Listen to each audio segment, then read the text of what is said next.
গ্রামে একটু বেরিয়েছিলাম আমি, দাদা আর আমার কর্তা, তিনজনে মিলে। আর দাদার নাতনি, মেয়ের মেয়ে নাতনি আমার সাথে আছে। আমি ভিডিও করতে করতে যাচ্ছি। পুরো এটা আমাদের গ্রামের পুরনো স্কুল, ভেঙে গেছে। আর এটা হচ্ছে নতুন।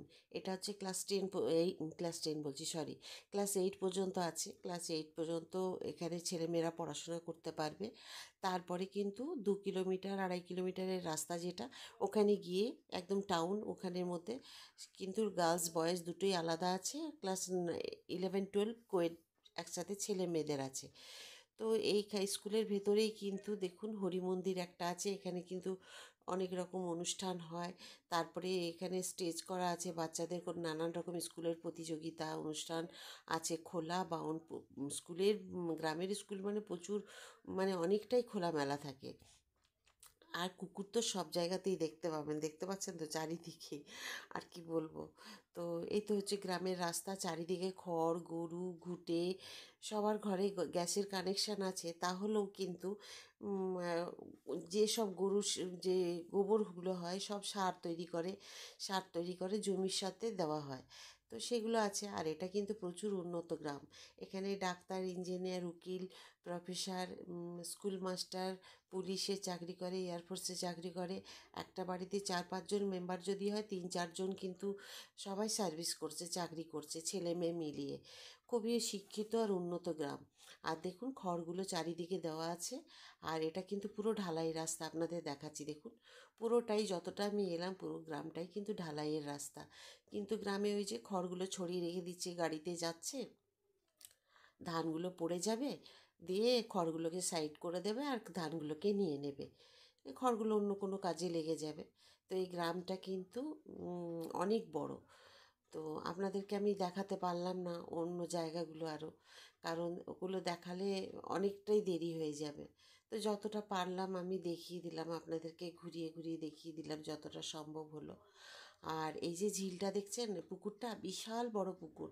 এই পুকুরটা কিন্তু মানে অনেকটা, যদি যেতাম না এখন দেখাতে গেলে অনেক সময় লেগে যেত। মাকে নিয়ে আবার বেরোতে হবে, একটু ডাক্তারের কাছে যাব। কারণ ওদের সেদিন বাঁকুড়ায় কাজটা হয়নি, সেই কাজটাও করবে। আর ইচ্ছা আছে মায়ের চোখ আর কান দুটোই দেখিয়ে নেব। বাবাকে নিয়ে যাওয়া তো সম্ভব নয়, বাবাকে বাড়িতে রেখে যাব। বাবা বাড়িতে থাকবে। আর আমরা যাব। তো সেটাই আর কি, সব কাজ সেরে টেরে নিয়ে আর এখন গিয়ে এবারে স্নান করে খাওয়া দাওয়া করে বেরিয়ে পড়বো।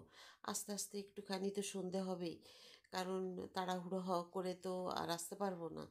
কারণ মায়ের দেখি ডাক্তারটা যদি দেখানো হয়ে যায়, জানি না, এর আগেও একবার গিয়েছিলাম, তখন কিন্তু ডাক্তার, তখন ভাইপোর মেয়ের অন্নপ্রাশনে গিয়েছিলাম মাকে নিয়ে, কিন্তু ডাক্তার সেই দিন বসেনি, নানান কাজে ওনাদের কোথাও বেরিয়েছিলেন, কেউ ওটিতে ছিলেন, এইভাবে যেসব ডাক্তারদেরকে আমি দেখাবো ভেবেছিলাম তাদেরকে পাইনি। তাই গতবারে না, ভাইপোর মেয়ের অন্নপ্রাশনে আমি মাকে নিয়ে গিয়েও দেখাতে পারিনি। আর মাকে নিয়ে যেতে হবে, যাই হোক গাড়িতে করে বসিয়ে নিয়ে যাব। বাসে ট্রেনে নিয়ে যাওয়া তো অসুবিধে। তাই মা উঠতে পারবে না বাসে। তো সেই জন্য তো সেটাই ইচ্ছা আছে, এখন যাই। আর এই যে দাদার নাতনি আছে, মেয়ের মেয়ে, ও কিন্তু আমাকে জন্ম থেকে ভীষণ ভালোবাসে আর বলে ভালো দিদা। তো আমার কিন্তু কোনো সময়তেও আমার ছাড়ে না। আমি এলে কিন্তু সব সময় কিন্তু আমার সঙ্গে সঙ্গে থাকে। আর দেখুন আমি যতটা পারলাম গ্রামটা দেখিয়ে দিলাম। খড় দেখতে পাচ্ছেন, চারিদিকে খড় পুরো ছড়ানো ছেটানো। আর দেখুন ট্রাক্টর বোঝাই করা ধান, এগুলো ধান যাচ্ছে। আগে কিন্তু গরুর গাড়িতে করে ধান যেত, এখন কিন্তু গরুর গাড়িই দেখা যায় না। তো গরুর গাড়িতে ধান যাবে কি করে? ট্রাক্টরে করে যায়, সমস্ত ধান যায়, খড় যায়। এখানে কিন্তু দেখুন কি শুধু গোবর সারে। আর এইগুলো হচ্ছে বাড়ি। আর গোবর সারে কিন্তু করেছে পুরো এই শাক তো, যেগুলো বাড়ির মধ্যে লাগিয়েছে। আর ওখানে দুজনে যাচ্ছে ওরা হাঁটতে হাঁটতে, আমার কর্তা আর আমার দাদা দুজনে মিলে। ছাগলগুলো দেখুন সব যাচ্ছে একসাথে সারিবদ্ধ হয়ে, কি সুন্দর যাচ্ছে। আর চারদিকে কিন্তু, আর এই গ্রামে কিন্তু পাকা বাড়িই সব, মাটির বাড়ি কিন্তু নেই বললেই চলে, হয়তো খুঁজলে একটা দুটো পাওয়া যাবে, কিন্তু সব পাকা বাড়ি। আর এগুলো সব কিন্তু ওই যারা বাগদি বাউরি আছে তাদের বাড়ি। ওরা জমি চাষ করে তো এদিকটাতে, ওরা এই জন্য এদিকে একটা সাইডে আছে বলে নয়, চারিদিকেই আছে, কিন্তু এই দিকটায় বেশি আছে। তো তো যাই হোক, এই আপনাদেরকে যতটুকু পারলাম আমি গ্রামটা দেখালাম। আর আমি দেখাবো যে যার জীবনটা নিয়ে পুরো ভিডিওটা টেনে দেখবেন না দেখবেন, দেখলে শেষ পর্যন্ত দেখবেন, দেখলে বুঝতে পারবেন যে ওর জীবনটা কিভাবে মেয়েটার নষ্ট হয়ে, মানে নষ্ট ঠিক না বলবো না, নষ্টর কিছু কিছু না, কিন্তু ওর জীবনটা কীরকমভাবে একটা স্ট্রাগল করার মতোই হবে, এটা আর কিছুই না। কেননা একজন জীবনে হারিয়ে যাওয়া মানে সত্যি কথায় স্ট্রাগল লাইফ হয়ে যায়, প্রিয়জন যদি কেউ হয়। ব্যাস, মা খাওয়া দাওয়া সেরে চান সেরে মাকে নিয়ে বেরিয়ে পড়লাম। কারণ মাকে নিয়ে বেরিয়েছি, মাকে দেখুন মা একদম অসুস্থ হয়ে গেছে। তারপরে সদ্য ওনারা এই বয়সে বেঁচে আছেন আমার বাবা মা, কিন্তু নাতি নেই। তাই নাতির শোকে কিন্তু আমার মা একদম চেহারা খারাপ হয়ে গেছে। আমার মা কিন্তু এরকম ছিল না, নাতির শোকে কানের পরবে না, টিপ পরবে না, কিছুই করবে না, মানে নাতিকে হারিয়ে। আর ছেলের মতো করে মানুষ করেছিল নিজের নাতিকে। আর মা তো একটু নার্ভের প্রবলেম আছে, ভীষণ কাঁপে। মা কথা বলতে গেলেও মায়ের কথাগুলো জড়িয়ে যায়। মাকে একদিন কথা বলা, ভাই ভাই ভাই ভাই ভাই মজা কি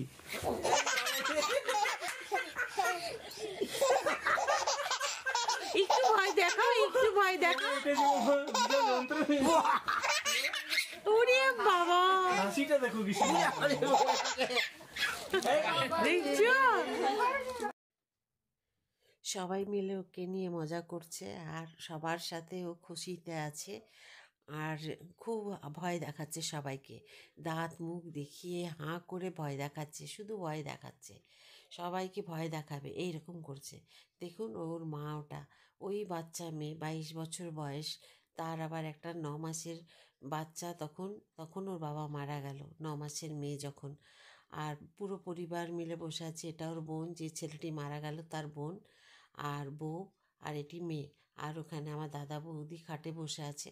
আরেকবার দেখিয়ে দেবো ভালো করে যখন আসবে ফটোটা। আমি বেটা বলছি না, তুই আর দেখিও না। এবার জিপটা দেখো, এবার জিপটা দেখি দাও, এবার মারবো আর ভয় তুই ওই বেটা মুখটা মুখ ব্যথা হয়ে যাবে। আর দেখিও না, এবার জিপটা দেখি দাও তো বাবা, জিপটা এবার হাম্পি দি দাও, একটা হাম্পি হাম্পি, একটা হাম্পি দি দাও তো, হাম্পি, একটা হাম্পি দি দাও।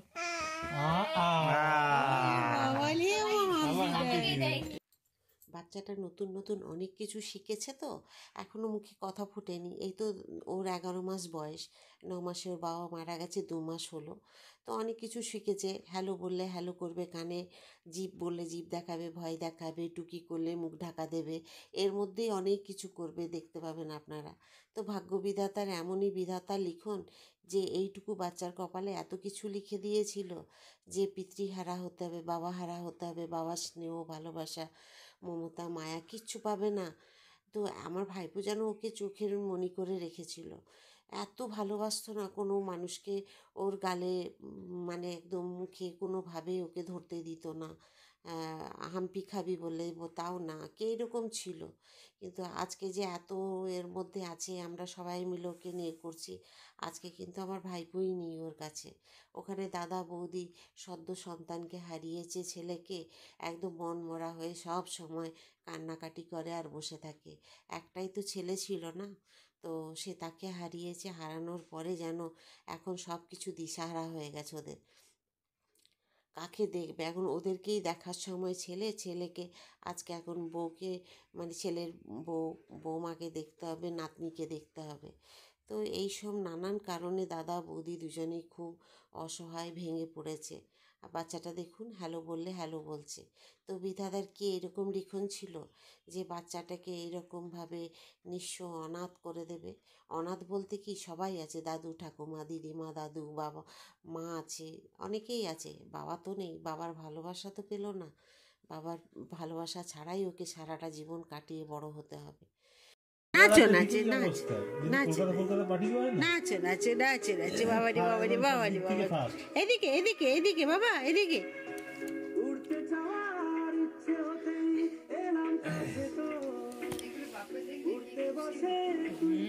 ঘুরি দে, পেছনটা খালি চলবে নাকি? বাচ্চাটা দেখুন, আমরা যদি সবাই মিলে বলছি তাই তাই করতে, ও তাই তাই করবে। বলছি ঠাকুর প্রণাম করতে, ও না ঠাকুর প্রণাম করবে, হাত পা দেখাতে বলবে। ও মাকে দেখুন পুরো মনমরা হয়ে বসে আছে বেচারা। ওর আজকে কত অসহায় বলুন তো। ও তো বাচ্চা, বোঝে না আমাদের সাথে সবার সাথে মজা করছি, আমরা ওর সাথে খেলাচ্ছি, আনন্দ করছি, কিন্তু ওর বলুন তো আজকে ওর স্বামী নেই। ও পুরো অসহায়। যতই থাক না কেন শ্বশুরবাড়ি, তবুও তো ও অসহায়। আর এই বাচ্চাটার বলুন তো ভাগ্যবিধাতা কী লিখেছে, হ্যাঁ, যে তোমার যে বছর জন্ম সেই বছরই মৃত্যু তোমার বাবার। কারণ ও জন্মেছে, যে আয়ুষী জন্মেছে 2023-এর জানুয়ারি মাসে, আর আমার ভাইপো মারা গেল 2023-এর অক্টোবর মাসে, মানে দুর্গাপূজার দশমীর দিন রাত্রে অ্যাক্সিডেন্টে মারা গেল। তো কী রকম বলুন ভগবানের লেখা, যে বলে না যে আমাদের মধ্যে কত হানাহানি, খাওয়া খাই, মারামারি, কত রকম কিছু মানুষের মধ্যে হয়, কিন্তু এইগুলো চিন্তা করলে মন মন হয় যে এগুলো করি।